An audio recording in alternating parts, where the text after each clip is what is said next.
Hi friend, నమస్తే.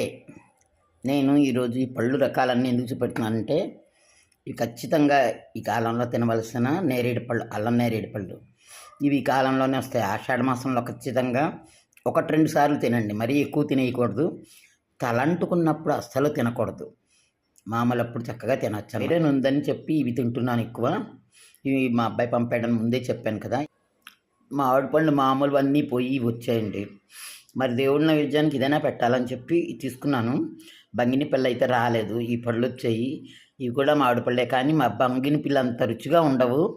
పర్వాలేదు, మామిడి పండు వాసన వస్తుంది. ఎంత కలర్ఫుల్గా ఉన్నాయో. ఇవి ఆల్మోస్ట్ మన ఫుడ్లో తింటే మనకి ఆ అనారోగ్యం అనేది మన బారిని రాదని నేను నమ్ముతాను.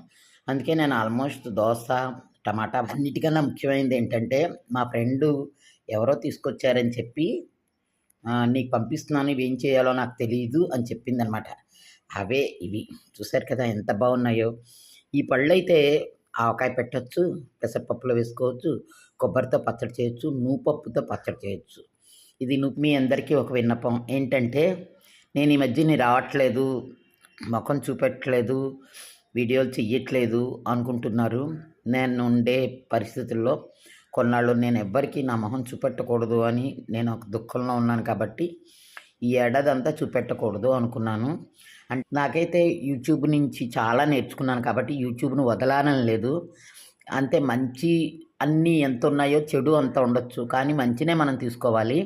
యూట్యూబ్లో చాలా చాలా చాలా మంచి వీడియోస్ ఉంటాయి, ఎంతో ఉపయోగకరమైనవి. పర్టికులర్లీ భక్తి ఛానల్, మోటివేటెడ్ ఛానల్, ఇలాంటివన్నీ వినాలి. నాకు రావి రమ్మగారు చెప్పేవి ఎంతో నచ్చుతాయి.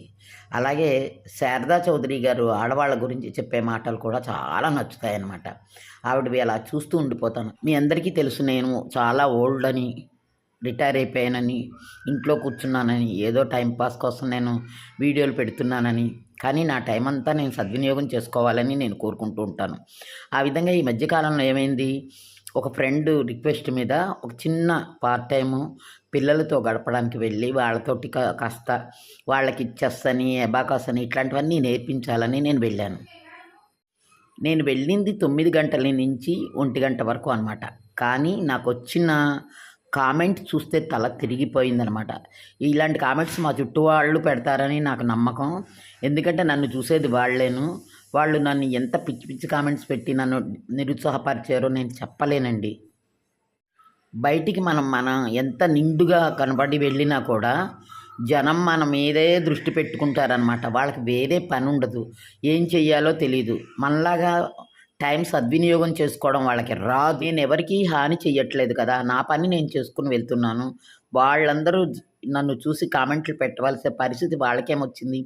వాళ్ళకి నాలా అమ్మో, అమ్మమ్మో, వదినో, అక్కో, ఆ వయసు వాళ్ళందరికీ ఒక ఆడది ఉంటుంది వాళ్ళ ఇంట్లో. ఆ ఆడది అమ్మైనా అవ్వచ్చు, అక్కైనా అవ్వచ్చు, భార్య అయినా అవ్వచ్చు, కూతురైనా అవ్వచ్చు, కోడలైనా అవ్వచ్చు. జ్ఞానం లేని వాళ్ళు కాబట్టి అలాంటి కామెంట్స్ పెట్టారు అని నేను చాలా సీరియస్గా అనుకున్నాను. మళ్ళీ నన్ను నేను మోటివేట్ చేసుకున్నాను. ఎందుకు నేను వాళ్ళ కోసం భయపడాలి, బయటికి వెళ్ళకూడదు అని నేనేమీ అనుకోవట్లేదు కదా. ఎప్పుడైనా బయటికి వెళ్ళాల్సిన పని ఉంటే వెళ్ళక తప్పదు. రోజు బయట తిరిగే వయసు కాదు నాది, చిన్న వయసు కాదు. అయినా కూడా వాళ్ళు ఎందుకు అలా కామెంట్ పెట్టారో నాకు అర్థం కాదు. ఈ కామెంట్లు ఎలాగ నా వీడియో చూస్తారు వాళ్ళందరూ. ఎవరైతే నాకు బ్యాడ్ కామెంట్స్ పెట్టారో వాళ్ళందరూ ఈ వీడియో చూసి కొంచెం రియలైజ్ అయ్యి దయచేసి నాకు కామెంట్స్ పెట్టడం మానేస్తే నేను చాలా సంతోషపడతాను. అలాంటి వాళ్ళకి నేను ఇచ్చే ఒక సలహా, మీ అమ్మగారు కూడా ఒక ఆడావిడే. నా వయసుకి ఎప్పటికైనా మీ అమ్మగారు చేరుతారు. అలాగే మీ అక్కయ్య గారు, ఆవిడ కూడా ఎప్పటికో వయసుకి నా వయసు చేరుతారు. ఊరికే సెల్ ఉంది కదా అని కామెంట్ పెట్టేసి అందరినీ హర్ట్ చేసే బదులు మంచి పనులకి సద్వినియోగం చేయండి. సేవా మార్గంలో వెళ్ళండి, సత్యసాయి మార్గంలో వెళ్ళండి. ఎన్నో కష్టాలు ఎదుర్కొని ఒంటరిగా నా పని నేను చేసుకుని నా బాధలనే పడుతున్నాను.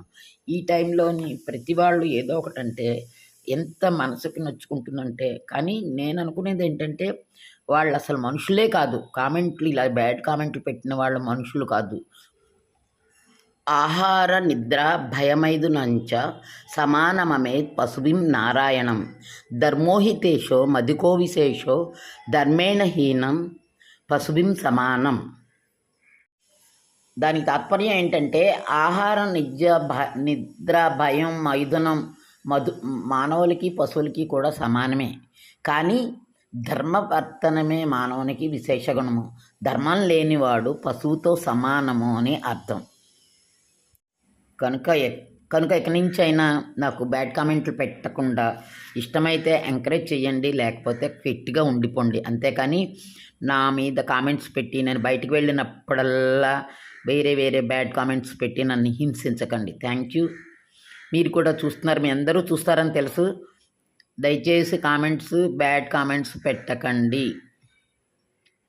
ఫ్రెండ్స్, ఈ వీడియో చూసే వాళ్ళందరూ దయచేసి నా బాధను అర్థం చేసుకోగలరు. మీకు నేను రిక్వెస్ట్ చేసేది ఒక లైక్, ఒక షేరు. మళ్ళీ కొత్త వాళ్ళైతే దయచేసి నన్ను ఎంకరేజ్ చేసి సబ్స్క్రైబ్ చేయండి. Thank you for watching.